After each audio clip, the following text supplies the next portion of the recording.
बिस्मिल्लाहिर्रहमानिर्रहीम। अस्सलाम वालेकुम नाज़रीन। जनरल फैज़ की धमाका खेज प्रेस कॉन्फ्रेंस। ये जनरल फैज़ कौन है, इनकी प्रेस कॉन्फ्रेंस क्यों इतनी मायनी खेज है और इस प्रेस कॉन्फ्रेंस में क्या राज अफशा किए गए हैं। इमरान खान साहब को गोलियां लगने से लेकर आर्मी चीफ की तैनाती तक एक डिटेल्ड प्रेस कॉन्फ्रेंस की गई है जिसमें बहुत सारी बातें की गई हैं। यही नहीं, सिर्फ माजी के राज भी खोले गए हैं। फौजी क़यादत से लेके मिलिट्री सेक्रेटरी रहे हैं। ये तमाम चीजें जो हुई हैं ये हम आपको इस वीलॉग में बताने वाले हैं। और जनरल फैज, ये कौन जनरल फैज हैं, इनका भी आपको खुलकर बताएंगे कि इनकी हिस्ट्री क्या रही है और अब जो बातें की जा रही हैं ये किस तरफ इशारा कर रही हैं कि कौन आर्मी चीफ बनने जा रहा है। ये तमाम इस व्लॉग में आप देख सकेंगे। अगर आपने चैनल को सब्सक्राइब नहीं किया तो सब्सक्राइब कर लें, बेल का आइकन जरूर दबाएं और फेसबुक पे फॉलो करना ना भूलें। आगाज करेंगे व्लॉग का जनरल फैज अली चिश्ती की प्रेस कॉन्फ्रेंस से। ये फैज अली चिश्ती कौन है? जनरल फैज का जब नाम आया तो सब लोग समझते हैं जैसे कि जनरल फैज हमीद साहब की प्रेस कॉन्फ्रेंस है। नई सेटिंग, जनरल प्रेस कॉन्फ्रेंस नहीं कर सकता सिवाय इसके कि ISPR की जानिब से या आर्मी चीफ की जानिब से उसे मौका ना दिया जाए। DGISPR और DGISI की अगर बात करें तो तारीख में पहली दफा हुआ था DGISI मीडिया के सामने आए थे। ISPR, DGISPR के अलावा कोई जर्नल नहीं कर सकता। ये जनरल फैज अली चिश्ती बड़ी इंपॉर्टेंट पर्सनैलिटी है। कौन है ये? ये मिलिट्री सेक्रेटरी रहे हुए हैं। जियाउल हक के दौर में जब कू हुआ तो इनका बड़ा कलीदी किरदार था। कलीदी किरदार के किस तरह था कि ये उस टाइम पे 10 कोर के कमांडर थे। 10 कोर की पावर्स बहुत ज्यादा होती हैं और 10 कोर का कमांडर जो है आर्मी चीफ के साथ बिल्कुल जुड़ा हुआ होता है क्योंकि उसने पूरी फौज संभालनी होती है और उसके मशवरे के साथ जो है ये कू किया गया। इस हवाले से उनसे सवाल भी हुआ। लेकिन आज की प्रेस कॉन्फ्रेंस किस हवाले से थी ये मैं आपको बता देता हूं। आज की प्रेस कॉन्फ्रेंस इनकी इमरान खान के हवाले से थी। इमरान खान पर गोलियां चलने का मामला, आर्मी चीफ की तैनाती का मामला, इन दो टॉपिक्स को इन्होंने डिस्कस किया है और इन दो टॉपिक्स पे इनका नुक्ते नजर क्या है वो हम आपके सामने रख देते हैं। ये प्रेस कॉन्फ्रेंस इतनी अहमियत की हामिल क्यों है? क्योंकि इसमें एक साबिक जर्नल की जानिब से बहुत सारी चीजें, बहुत सारे राज को अफशा किया गया। मैं आपको एक एक करके शुरू करता हूं। सबसे पहले इन्होंने प्रेस कॉन्फ्रेंस करके कहा कि इमरान खान साहब को जो गोली लगी है, ये गोली मारने का मकसद इमरान खान साहब की जान लेना नहीं था। उन्होंने कहा कि हम बड़े ट्रेंड होते हैं, अगर फौज की जानिब से कोई काम किया जाता है और उस गोली का मकसद होता है कि किसी की जान जाना, यानी वो मेक श्योर होता है कि आपने किसी अगले की जान लेनी है। तो उन्होंने कहा कि ये जो है इमरान खान साहब को जो गोली मारी गई है ये बेसिकली इमरान खान साहब की जान लेने के लिए नहीं मारी गई। ये इमरान खान साहब को दिखाना या इसका कोई और पर्पज हो सकता है। जर्नलिस्ट ने उठ के सवाल किया कि अगर ये गोली जो है इमरान खान साहब की जान लेने के लिए नहीं मारी गई तो इस गोली मारने का मकसद क्या था। उन्होंने कहा ये जवाब मैं आपके लिए छोड़ता हूँ कि ये गोली मारने का मकसद क्या था। अलबत्ता उन्होंने कहा कि इस तमाम मामले में किसी अगर जर्नल को कहना वो गद्दार है या किसी के खिलाफ कोई बात करना ये इंतहाई नामुनासिब है। इस पर वो जज्बाती हो गए और उन्होंने क्या कहा ये आप फिर मुझे कोई उठ के कहे कि ये जो नए नए में से कुछ ऐसे हैं who are not patriotic, मैं accept करूं? Shame on him. Shame on him who said that. It's an insult to the armed forces of Pakistan जो आपको से डिफेंड करते हैं, जो आपके लिए होते हैं, ये बैठे हैं, सारा करते हैं, रोज करते हैं, प्रोसीड होते हैं, होता है। कौन सा सही था जिसके लेके और जिसमें बच्चा पाल में gain some political gain, that's all. Blame somebody, do somebody, etc. It's a maneuver thing with some intentions. Find out the intentions from them, or wait. It'll be known very soon. और ये भी कहा जब investigation होती है। Sir, Imran Khan साहब ये कह रहे हैं कि उनके खिलाफ बाकायदा से एक प्लॉट किया गया और ये सारी चीजें मैनेज थी, वेल डिजाइन थी। एक आर्मी ऑफिसर का नाम ले रहे हैं लेकिन FIR नहीं हुई। सर वजह क्या ये है? आपका ओपिनियन जो मर्जी है, मेरा तो कोई ओपिनियन नहीं। मेरा तो ओपिनियन ये है कि इन्वेस्टिगेशन करो, पता लगेगा जो नहीं करेगा। मैं इसमें इस केस में एक छोटी सी बात कर देता हूँ आपसे। तुर्की का नासरुद्दीन होजा मशहूर है, उनके सामने एक केस पेश हुआ। प्रोसिक्यूटर कहता है कि ये इसने ये काम किया है। जज कहता यू आर राइट। डिफेंस वाला उठा, उसने अपना केस किया। वह कहता है जी वो कसूरवार नहीं है, नासरुद्दीन हो जाओ कहता यू आर राइट। तो स्टेनो जो नोट्स ले रहा था कहता sir both can't be right, कहता यू आर आल्सो राइट।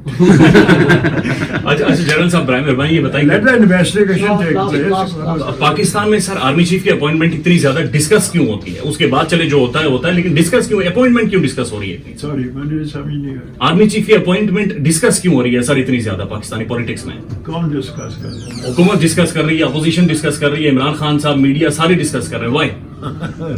इसका सिंपल जवाब मेरी तरफ से ये है, हर पाकिस्तानी समझता है वो अकल खोल है, नोबडी नोज बेटर, अपना प्रोफेशन नहीं जानते, अपना काम ठीक नहीं जानते, but everybody is fit to be president of Pakistan, everybody is fit to be prime minister. अच्छा जी, फिर उन्होंने बड़ी इंटरेस्टिंग बातें की। उन्होंने आर्मी चीफ की तैनाती के हवाले से बात की है। उन्होंने कहा कि डिफेंस मिनिस्टर को तो कुछ पता ही नहीं होता, वजीर आजम को ये नहीं पता होता कि ये जो फलां बंदा है ये कितना कैपेबल है। उसकी वजह यह है कि आर्मी चीफ सब कुछ जानता होता है, और आर्मी चीफ जो है वो फौजी दो ही काम करता है, या गोली मारता है या गोली खाता है। और आर्मी चीफ को पता होता है कि किस बंदे को उसमें कितनी कैपेबिलिटी है, उसे कहाँ तैनात करना है, और उसका पूरा प्रोसेस क्या होगा। वो इसे ग्रूमिंग की जाती है, एक प्रोसेस से दूसरे प्रोसेस पे गुजारा जाता है। उन्होंने कहा कि भुट्टो साहब को मैंने जवाब दिया कि कोई भी जलेबी वाला प्राइम मिनिस्टर तो बन सकता है, लेकिन हमारे यहाँ एक कप्तान से लेकर लेफ्टिनेंट जनरल तक आता है, कोई भी कप्तान लेफ्टिनेंट जनरल फौरी तौर पे नहीं बन जाता। ये बात क्यों कर रहे थे? उन्होंने कहा कि आर्मी चीफ को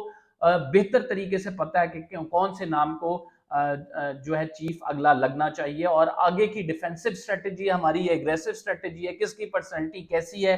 तो उन्होंने ये तमाम बातें की, और साथ कहा कि वजीर आजम को कुछ नहीं मालूम होता, डिफेंस सेक्रेटरी वो क्या मेरिट पे तैनाती करेगा जब उसे कुछ पता ही नहीं है।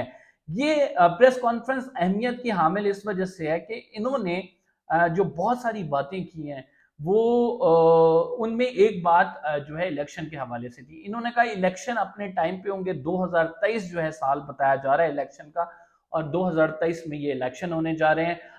इस प्रेस कॉन्फ्रेंस को बहुत सारे सहाफ़ी कवर कर रहे थे और इसमें बहुत सारी चीज़ें बताई गई। कुछ जो राज अफशा किए गए हैं उनके बारे में हम आपको बताते हैं। नवाज शरीफ के हवाले से इन्होंने बड़ी इंटरेस्टिंग बात की, और उन्होंने कहा कि जब एटमी धमाके करने थे तो नवाज शरीफ साहब मान नहीं रहे थे। हमने नवाज शरीफ को बुलाया और हमने कहा कि ये धमाके करो, अदरवाइज हम तुम्हारा धमाका कर देंगे। क्या कहा था जनरल साहब ने, जरा ये सुनिए। हमने कहा वजीर आजम साहब धमाका करो, नहीं तो हम आपका धमाका कर देंगे। That is how it happened. लेकिन अखबारों वाले सारे जो ठीक है, हम जो कहते हैं होता है। सर एक सवाल का जवाब जरा दे दीजिएगा। सर साहब मेरे सवाल का जरा जवाब दे दें कि आप सीनियर सिटीजन भी हैं, अच्छे जनरल भी रहे हैं, आपके ख्याल में आर्मी चीफ की तैनाती मेरिट पे होनी चाहिए, सीनियरिटी पे होनी चाहिए? मेरिट क्या होता है? जब आप 5 बंदों की समरी भेजते हैं उसमें से मेरिट निकालते हैं आप, कौन असेस करता है? डेफिनेटली प्राइम मिनिस्टर करता क्या है। सिविलियन वजीर आजम असेस कर सकता है? क्यों नहीं कर सकता? उसको तो रूल्स नहीं पता, लड़ाई कैसे लड़ी जाती है, कैसे बताई जाती है, लेकिन उसकी ड्यूटी है लगाने से पहले असेस करे। अभी मैं जरा ऑफ चला जाता हूँ। जनरल टिक्का साहब रिटायर हो रहे हैं, मैं मिलिट्री सेक्रेटरी हूँ। मैं जनरल टिक्का के पास गया, मैंने कहा सर जो रिकमेंडेशन जो है वो बता दो। उन्होंने मुझे बताया रिकमेंडेशंस ये दे दी। हमने कहा जनरल अकबर को बनाओ, उसको नहीं बुलाते तो जनरल शरीफ को बनाओ। बाकी जो है जो रहते थे, जिलानी अनक्वालिफाइड है, ज़ियाउल हक और वजीद Malik, they are too junior, they haven't gained enough experience yet. General Awan and Aftab are not considered fit. These are the recommendations. The Prime Minister overruled recommendations and appointed Ziaul हक. ज़ियाउल हक मेरिट पे। अब मैं आपसे पूछता हूँ, अब मैं उससे आगे चलता हूँ थोड़ा सा टू अपडेट यू। फौज का काम है लड़ना, मरना, मारना, गोली खाना, गोली मारना, ठीक है?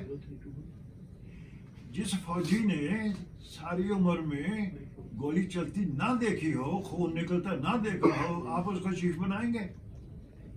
I ask you. इंडिया में सर जनरल ज़ियाउल हक, इंजीनियरिंग कोर का भी आर्मी से अभी जनरल ज़ियाउल हक सर कभी गोली नहीं चलती। 48 वार में इंडिया के साथ उन्होंने हिस्सा नहीं लिया, आर्मर कोर, क्योंकि आर्मर का कोई टैंक इस्तेमाल नहीं हुआ हमारी तरफ से। 65 वार में उन्होंने लड़ाई में हिस्सा नहीं लिया, स्टाफ कॉलेज में इंस्ट्रक्टर थे। जब स्टाफ कॉलेज से इंटरनेट खत्म हो गया, जब तक सीज फायर हो चुका था, एक गोली चलती नहीं देखी। 70 वार में वो जॉर्डन में थे, एक गोली चलती नहीं देखी। वर्ल्ड वार 2 के ज़माने में वो जावा सुमात्रा बैठे गए, जिसको आजकल इंडोनेशिया कहते हैं, उधर थे इन ऑक्यूपेशन फोर्सेस, एक गोली चलती नहीं देखी। एक आदमी जिसे गोली चलती नहीं देखी, मिस्ड 4 चांसेस, ना खून निकलता ना मरता ना कुछ देखा, आप उसको चीफ बना देंगे? आई आस्क यू, ये आपके सवाल का जवाब है। और क्या तो पूछना? आप नाज़रीन, आपने इनकी गुफ्तगू सुनी, किस तरह से राजों से पर्दा उठाया गया और क्या इस प्रेस कॉन्फ्रेंस का क्या मकसद था। हम फ्यूचर में इनका इंटरव्यू करने जा रहे हैं, वो भी मेरी कोशिश है कि GTV पे चलेगा तो अपने पेज पे भी शेयर करूं ताकि आप तमाम लोग देख सकें। फिलहाल के लिए इतनी खबर जदी को इजाजत दीजिए, इंशाल्लाह अगले ब्लॉग में मुलाकात होगी। अल्लाह हाफिज।